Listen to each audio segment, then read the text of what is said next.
Sharada jewellers తెలంగాణలో మొట్టమొదటి factory outlet మన కొత్తపేటలో ఫిబ్రవరి 14న గొప్ప శుభారంభం. ముఖ్యమైన తీర్మానం మీద మాకు అవకాశం కల్పించినందుకు మీ ద్వారా సభకు ధన్యవాదాలు సార్. ముందుగా మా పార్టీ తరఫున గౌరవనీయులు గంగుల కమలాకర్ గారు, కడియం శ్రీహరి గారు, కాలేరు వెంకటేష్ గారు అందరూ చెప్పారు. నేను కూడా తిరిగి మళ్ళీ పునరుద్ఘాటిస్తూ ఉన్నా సార్. ఈ తీర్మానాన్ని పూర్తి స్థాయిలో మా పార్టీ పరంగా పూర్తి స్థాయిలో మనస్ఫూర్తిగా దీన్ని ఆహ్వానిస్తున్నాము, స్వాగతిస్తున్నాము. ప్రభుత్వానికి అభినందనలు కూడా హృదయపూర్వకంగా తెలియజేస్తున్నాం సార్. అధ్యక్ష, కాకపోతే ఒక విషయం చెప్పాలి అధ్యక్ష, ఎందుకంటే ఈ తీర్మానం స్వాగతించదగ్గది అనే మాట అందులో భేదాభిప్రాయం లేదు, భిన్నాభిప్రాయం లేదు.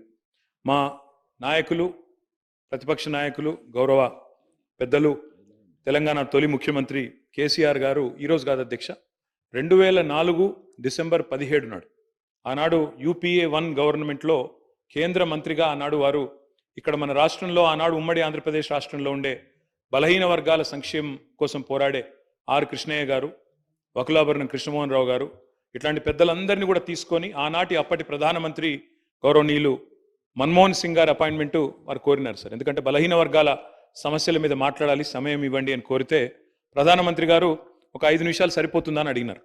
5 నిమిషాలు కాదు సార్, ముఖ్యమైన సమస్య, మీకు వివరంగా చెప్పాలి, దయచేసి ఒక 40 నిమిషాలు టైం ఇవ్వండి అంటే దాదాపు ప్రధానమంత్రి మన్మోహన్ సింగ్ గారు గంటన్నర సమయం ఇచ్చి డిసెంబర్ 17, 2004 అధ్యక్ష, నేను తేదీతో సహా చెప్తా ఉన్నా, ఆ రోజు పోయి కలిసి సవివరంగా వారికి ఎక్స్ప్లెయిన్ చేయడమే కాకుండా ఆ రోజు పెట్టిన డిమాండ్ కూడా ఒకటే సార్. మా పార్టీ తరఫున ఆనాడు కేంద్ర మంత్రిగా కేసీఆర్ గారు చెప్పిన మాట, అన్ని రాష్ట్రాల్లో బీసీ వెల్ఫేర్ మంత్రిత్వ శాఖలు ఉన్నాయి, కేంద్రంలో లేకపోవడం అనేది శోచనీయం, బాధాకరం.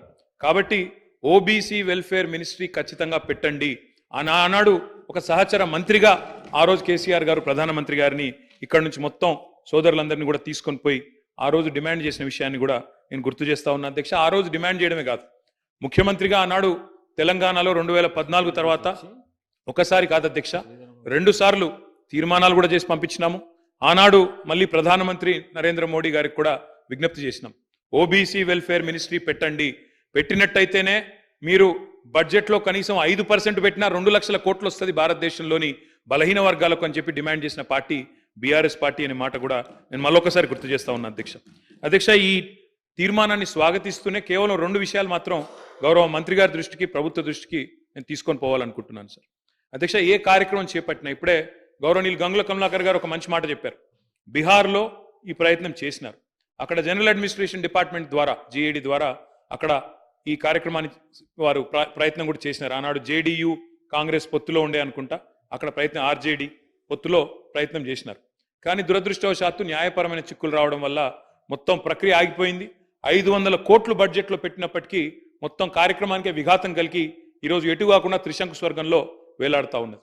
కాబట్టి నా విజ్ఞప్తి, మా అందరి విజ్ఞప్తి, మా పార్టీ తరఫున కూడా ప్రభుత్వానికి నేను చేసే విజ్ఞప్తి అధ్యక్ష, ఈ కార్యక్రమం ఫలవంతం కావాలి అంటే మీరు తదుపరి మీరు చెప్పిన BC డిక్లరేషన్లోని ఆ అంశాలన్నీ కూడా అమలు కావాలని మనస్ఫూర్తిగా ఆశిస్తూ, ఆకాంక్షిస్తూ, ఇది ఫలవంతం కావాలి అంటే ఒక పని చేయాలి అధ్యక్ష. దయచేసి శాసనసభను పొడిగించండి, ఇంకా 2 రోజులు పొడిగించండి, బిల్లు ప్రవేశపెట్టండి. చట్టబద్ధత ఉంటేనే ఈ కార్యక్రమం ఫలవంతం అవుతుంది తప్ప లేకపోతే విఫలం అవుతుంది సార్. ఇంకొక మాట కూడా సార్, ఇప్పుడు జస్టిస్ రాజేందర్ కుమార్ సచార్ గురించి కూడా గౌరవ ముఖ్యమంత్రి గారు చెప్పినారు అధ్యక్ష. జస్టిస్ రాజేందర్ కుమార్ సచార్ కమిటీ ఏర్పాటులో కూడా మా పాత్ర ఉంది, మా నాయకుడు కేసీఆర్ గారి పాత్ర ఉంది. ఆ రోజు UPAలో కేంద్ర కేబినెట్లో వారు ఉన్నప్పుడే ప్రతిపాదన కూడా తీసుకొచ్చాం.